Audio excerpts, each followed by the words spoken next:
नमस्कार दोस्तों, स्वागत है आपका एग्रीकल्चरल साइंसेज में। मैं आलोक द्विवेदी।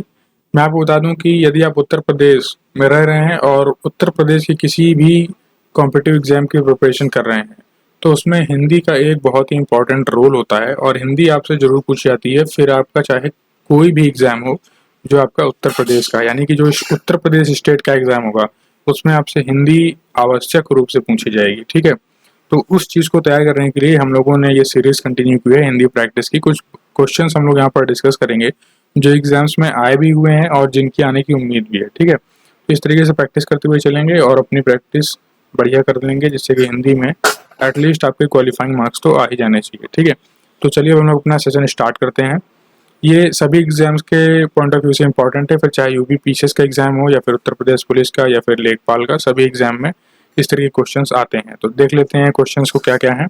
जैसे कि मुहावरा शब्द किस भाषा का शब्द है, यानी कि जो मुहावरा वर्ड है वो किस भाषा से निकल के आया हुआ है। तो जो मुहावरा है ये अरबी भाषा का शब्द है, जिसका शाब्दिक अर्थ होता है अभ्यास करना। क्या होता है? अभ्यास करना, जिसका शाब्दिक अर्थ होता है। नेक्स्ट बात करें तो जो आपका सेकंड क्वेश्चन है वो कहता है कि ए जो वर्ड है ए, इसका उच्चारण में डैश और डैश की सहायता ली जाती है, यानी कि किन की सहायता ली जाती है ए के उच्चारण को करने के लिए।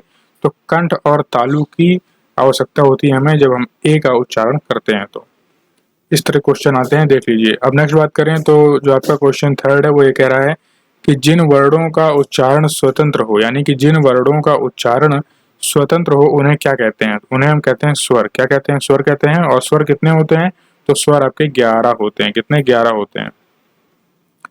जो आ से लेके आपके आहा तक होते हैं वही स्वर है आपके। ठीक है, नेक्स्ट बात करें तो चौथा क्वेश्चन आपका कि लोकोक्ति पहचानो। इनमें से 4 आपको ये दिए हुए हैं लोकोक्ति, और बताना है आपको कि लोकोक्ति इनमें से कौन सी सही है। पहला है कि तिल का लड्डू बनाना, दूसरा है घाट घाट का जूस पीना, टेढ़ी उंगली से अचार निकालना, आ बैल मुझे मार। तो कौन सा इसमें आपका करेक्ट लोकोक्ति है?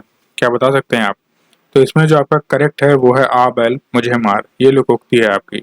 लोकोक्ति मतलब होता है कि जिसको लोग आम भाषा में जिसको प्रचलित कर देते हैं और लोग फिर उसका बार बार उसको उदाहरण के तौर पर बोलते हैं। नेक्स्ट बात करें जो आपका फिफ्थ क्वेश्चन है वो ये कह रहा है कि हिंदी साहित्य के प्रथम कहानी का नाम क्या था। जो हिंदी साहित्य की प्रथम कहानी थी उसका क्या नाम था? तो उसका जो नाम था वो था इंदुमती, जिसको 1990 में लिखा गया था किशोरी लाल गोस्वामी द्वारा। किसने लिखा था? किशोरी लाल गोस्वामी ने 1990 में इंदुमती नामक साहित्य का जो है यूं कहें कि साहित्य का निर्माण किया, जिसे हम लोग बोलते हैं प्रथम कहानी। क्या बोलते हैं? प्रथम कहानी बोलते हैं साहित्य की। तो याद रखिएगा, बहुत इंपॉर्टेंट क्वेश्चन है। नेक्स्ट जो क्वेश्चन है आपका सिक्स्थ, वहां पर एक अलंकार आपको बताना है। जैसे कि जहां एक ही शब्द एक ही से अधिक बार, यानी कि जहां एक ही शब्द एक से अधिक बार आए तथा भिन्न भिन्न अर्थ हों, वहां कौन सा अलंकार होता है? ये डेफिनेशन दी है आपको और आपसे पूछ रहा है कि अलंकार बताइए कि किसकी परिभाषा है ये। तो जब एक ही शब्द बार बार आए और उसका जो अर्थ है वो भी अलग हो, तो ऐसे अलंकार को हम बोलते हैं यमक अलंकार। क्या बोलते हैं? यमक अलंकार बोलते हैं।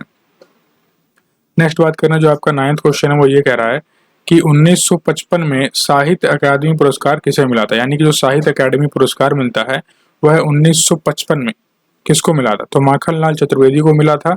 काव्य संग्रह जो कि आपकी हिम्मत रंगनी थी, उसके जो है काव्य के लिए माखनलाल चतुर्वेदी को साहित्य अकादमी पुरस्कार मिला था 1955 में। और यहाँ पर जो पहला जो साहित्य अकादमी पुरस्कार मिला था ये आपका मिला था किसको? यहाँ मैंने आपको बताया था ना, किसको मिला था? बताइए बताइए, कमेंट सेक्शन में बताइए। ये आपकी जो पहली साहित्य प्रथम कहानी थी ये थी आपकी किशोरीलाल गोस्वामी द्वारा। और जो प्रथम मिला है साहित्य अकादमी पुरस्कार वो किसको मिला है? ये भी क्वेश्चन आएगा आपका आगे। ठीक है, देखिए 1955 में साहित्य अकादमी पुरस्कार किसे मिला था? तो ये 1955 में मिला था माखनलाल चतुर्वेदी को। किस काव्य संग्रह के लिए? तो हिम्मत रंगिनी के लिए मिला था। नेक्स्ट बात करें तो गबन किस रचनाकार की रचना है? तो गबन आपकी मुंशी प्रेमचंद की है। और कौन सी इनकी रचनाएं हैं देख लीजिए, जैसे गोदान है, रंगभूमि हो गई, कर्म भूमि हो गई और आपकी सेवा सदन हो गई। ये सब क्या है? प्रेमचंद द्वारा ही लिखी गई हैं। गोदान, रंगभूमि, कर्म भूमि, सेवा सदन और गबन ये मुंशी प्रेमचंद ने लिखा है। सही शब्द पहचानना है आपको। षड्यंत्र सही है या सेकंड वाला ऑप्शन सही है या ये सही है या ये सही है, बताइए। तो इसमें जो आपका ऑप्शन करेक्ट होगा ये होगा चौथा, षड्यंत्र, ये वाला। नेक्स्ट बात करें तो अर्थालंकार के भेद बताइए क्या कौन से होते हैं? तो अर्थालंकार के भेद आपके होते हैं जैसे अतिशयोक्ति अलंकार, मतलब जिनके अर्थ होते हैं। जैसे अतिशयोक्ति, रूपक अलंकार, उपमा अलंकार, उत्प्रेक्षा अलंकार, उल्लेख अलंकार हो गया, संदेह अलंकार हो गया, व्यतिरेक हो गया, भ्रांतिमान हो गया, विरोधाभास हो गया, प्रतिस्तूपा हो गया। तो ये सब क्या है, अर्थालंकार के हैं। और शब्द अलंकार के भेद कौन से हैं, तो शब्द अलंकार में 3 आते हैं, जैसे कि अनुप्रास हो गया, यमक हो गया और श्लेष हो गया। ठीक है। वह खाता होगा, वाक्य की क्रिया किस काल की है, यानी कि वह खाता होगा में कौन सी काल की क्रिया है, तो संदिग्ध वर्तमान है, खाता होगा, तो संदिग्ध वर्तमान काल है इसमें। नेक्स्ट आपका प्रश्न है 15 नंबर का कि प्रश्न चिन्हों में उठी है भाग्य सागर के हिलोरें, इसमें कौन सा अलंकार है, तो प्रश्न चिन्हों में उठी है भाग्य सागर के हिलोरें, इसमें रूपक अलंकार है। कौन सा अलंकार है, इसमें रूपक अलंकार है। रूपक अलंकार क्या होता है, कमेंट सेक्शन में बताइए। और उपमा अलंकार होता है, इन दोनों में क्या डिफरेंस है ये बताइए आप मुझे कमेंट सेक्शन में, यदि आप हिंदी पढ़ रहे हैं तो। पाठक शब्द का बहुवचन क्या है, तो पाठक शब्द का बहुवचन होता है पाठक गण। क्या, पाठक गण। 17th जो आपका क्वेश्चन वो ये कह रहा है कि वह जल्दी चला गया, फिर रिक्त स्थान है, फिर कहता है कि ट्रेन पकड़ सके, तो यहाँ बीच में क्या आना चाहिए, वह जल्दी चला गया ताकि ट्रेन पकड़ सके, या और ट्रेन पकड़ सके, या इसलिए ट्रेन पकड़ सके, या कि ट्रेन पकड़ सके।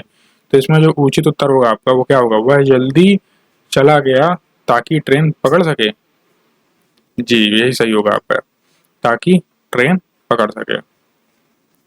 नेक्स्ट जो आपका प्रश्न है वो ये है कि चंद्रमा का समानार्थी शब्द क्या है, तो चंद्रमा का समानार्थी शब्द आपका इंदु है। क्या है, इंदु। किरण का समानार्थी शब्द क्या है, तो अंशु और रश्मि जो है किरण का समानार्थी शब्द होता है। नेक्स्ट बात करें तो कौन सी पत्रिका के संपादक महावीर प्रसाद द्विवेदी थे, तो महावीर प्रसाद द्विवेदी सरस्वती नामक पत्रिका के संपादक थे। सरस्वती नामक पत्रिका के संपादक आपके महावीर प्रसाद द्विवेदी थे। नेक्स्ट बात करें तो 21 में हिंदी प्रदीप पत्रिका के संपादक कौन थे, तो हिंदी प्रदीप पत्रिका के संपादक बालकृष्ण सिंह, बालकृष्ण सिंह थे।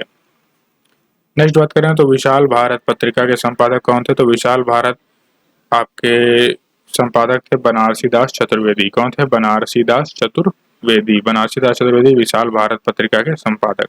बालकृष्ण किसके थे, तो बालकृष्ण आपके हिंदी प्रदीप के थे। और आपके जो सरस्वती पत्रिका के कौन थे संपादक, तो आपके महावीर प्रसाद द्विवेदी थे। नेक्स्ट बात करें तो क्वेश्चन आपका 23 कह रहा है कि विघ्न का समानार्थी शब्द क्या है, तो विघ्न का समानार्थी शब्द होता है अंतराय। क्या, अंतराय, या फिर बाधा या खलल आदि, ये सब क्या है, विघ्न का समानार्थी शब्द है। बांगरू भाषा ज्यादातर किस राज्य में बोली जाती है, तो जो बांगरू भाषा है आपकी ये हरियाणा में ज्यादा बोली जाती है। जो हरियाणा के लोग हैं वो बांगरू भाषा ही बोला करते हैं। ऐसे मणे मणे जाना है, खाना ख्याल है, तो ये सब क्या है, बांगरू भाषा है। और सौरसेनी अपभ्रंश से जो है आई है पश्चिमी हिंदी के अंडर ये आती है, मतलब पश्चिमी हिंदी जो आपकी है उसी के अंदर ये बांगरू भाषा आपकी आती है। नेक्स्ट बात करें तो गुरु शब्द का स्त्रीलिंग कौन सा है, तो गुरु शब्द का जो स्त्रीलिंग होता है वो गुरुवाइन होता है। ये आपसे पूछा गया था एग्जाम में। दूर के ढोल सुहावा लगना, इस मुहावरे का अर्थ क्या है, तो इस मुहावरे का अर्थ है अनदेखी वस्तु भाना। क्या, अनदेखी वस्तु भाना, इसी कहते हैं दूर के ढोल सुहावन लागे। जो आपका क्वेश्चन 17 है ये है कि खिलौना शब्द का मूल शब्द का और प्रत्यय बताइए, यानी कि खिलौना जो शब्द है इसका मूल शब्द बताइए और प्रत्यय बताइए। तो खिलौनों को जब आप अलग करेंगे तो खेल अलग हो जाएगा और औना अलग, तो ये आप खेल आपका हो जाएगा मूल शब्द और औना हो जाएगा आपका प्रत्यय। नेक्स्ट जो आपका प्रश्न है वो ये है कि वायु का समानार्थी शब्द क्या है, तो वही तो काफी एग्जाम सरल हो गया। जैसे कि आपके अनिल हो गया, मारुत हो गया, समीर हो गया, यही सब क्या है, वायु के समानार्थी हैं। नेक्स्ट बात करें तो समर शब्द का समानार्थी शब्द क्या है, तो समर का समानार्थी शब्द युद्ध होता है। युद्ध होता है, क्या होता है, युद्ध। प्रश्न 30 है आपका कि भाषा के क्षेत्रीय रूप को क्या कहते हैं, तो भाषा के क्षेत्रीय रूप को कहते हैं हम बोली। याद रखिएगा, इंपॉर्टेंट क्वेश्चन है, भाषा के क्षेत्रीय रूप को बोलते हैं बोली। क्वेश्चन 31 है आपका कि नवीन शब्द का विरुद्धार्थी शब्द क्या है, नवीन का विरुद्धार्थी शब्द क्या है, प्राचीन, यानी नवीन का विरुद्धार्थी मतलब विलोम, तो ये प्राचीन होता है। ढा वर्ण का उच्चारण स्थान है और वर्ग है, तो ढा उच्चारण स्थान मूर्धा का है और टा वर्ण में चौथा स्थान होता है, यानी कि जो टा आता है, टा के बाद ढा आता है, तो चौथे स्थान पे आता है टा के बाद ढा, तो चौथा स्थान है इसका, और मूर्धा जो है इसका उच्चारण स्थान है। नेक्स्ट बात करें तो कलम का बहुवचन क्या है, तो कलम का बहुवचन कलम ही होता है, लेकिन कल में भी आप इनको लिख सकते हैं, परंतु सही अगर देखा जाए ज्यादातर तो कलम को ही माना जाता है, क्योंकि कल पेन को पेने नहीं कहते हैं, कलम को कलमे नहीं कहेंगे, आप कलम ही कहेंगे। इसके साथ आप संख्यावाचक जो है विशेषण का यूज करते हैं, और यहाँ पर 39वां जो आपका प्रश्न है वो यह है कि दर्शन शब्द एकवचन है या बहुवचन। तो बताइए दर्शन क्या है, तो ये आपका बहुवचन शब्द है। क्या है? बहुवचन शब्द है।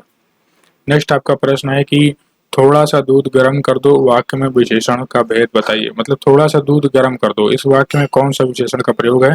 तो थोड़ा सा हमने यूज किया है इससे, जिसका मतलब है अनिश्चित परिमाणवाचक, यानी थोड़ा सा है लेकिन कितना थोड़ा सा, तो अनिश्चित है। और परिमाण मतलब जब हम बात करते हैं थोड़ा सा, बहुत छोटा मोटा, इस तरीके का ये परिमाण चीज होती है। नेक्स्ट जो आपका प्रश्न है वो ये है कि धूमिल शब्द का विपरीत शब्द क्या है। तो धूमिल शब्द का विपरीत शब्द है आपका उज्ज्वल। क्या है? उज्ज्वल। 42वां प्रश्न आपका ये है कि चौथा व्यक्ति ज्यादा होशियार है। तो चौथा शब्द इसमें क्या है इस वाक्य में? तो चौथा आपका संख्यावाचक विशेषण है। क्या है? क्योंकि ये संख्या को क्या कर रहा है? डिनोट कर रहा है, संख्या को दर्शा रहा है, इसलिए संख्यावाचक विशेषण है। 43वां प्रश्न है आपका कि रिक्त स्थान है, फिर कहता है कि ना हो तो प्रकाश को कौन पूछे। यदि अंधकार ना हो तो प्रकाश को कौन पूछे, ये आपका रिक्त स्थान पर भरा जाएगा। नेक्स्ट आपका प्रश्न है कि हिंदी के स्थान पर अंग्रेजी के सन 1835 में भारत की शिक्षा और प्रशासन की भाषा के रूप में किसने स्थापित किया था। तो हिंदी की जगह अंग्रेजी को स्थापित कर दिया था 1835 में। और यह किसने किया था? तो लॉर्ड मैकॉले जो थे आपके, जिन्होंने आईपीसी और सीआरपीसी का भी जो है इनका रोल काफी रहा है, जिसमें उन्हीं ने क्या किया था कि हिंदी की जगह अंग्रेजी को प्रशासनिक भाषा बना दिया था। नेक्स्ट बात करें तो अलंकार में मुख्यतः भेद कौन से माने जाते हैं। तो अलंकार के मुख्यतः 3 भेद होते हैं, शब्दालंकार, अर्थालंकार और उभयालंकार। नेक्स्ट बात करें तो खिसियानी बिल्ली खंभा नोचे, इसका क्या अर्थ होगा। तो इसका अर्थ है कि खिसियाया हुआ व्यक्ति अपनी खीज या गुस्सा दूसरों पर निकालता है, इसी का अर्थ होता है खिसियानी बिल्ली खंभा नोचे। विधात्री का पुल्लिंग क्या होगा। ये विधात्री है, जिसका पुल्लिंग क्या होगा? विधाता होगा, यानी विधाता का स्त्रीलिंग विधात्री होगा। तो आई होप आपको अच्छा लगा सेशन। हिंदी के प्रैक्टिस इस तरह करते रहेंगे तो उत्तर प्रदेश के जितने भी एग्जाम होते हैं वहाँ पर हिंदी जरूर पूछी जाती है, तो आप उन सभी एग्जाम्स को बहुत इजीली कर पाएंगे और आपको हिंदी में कोई भी कठिनाई नहीं होगी, क्योंकि प्रैक्टिस से ही जो है आपकी चीज़ें तैयार होंगी। सो जय हिंद, जय भारत।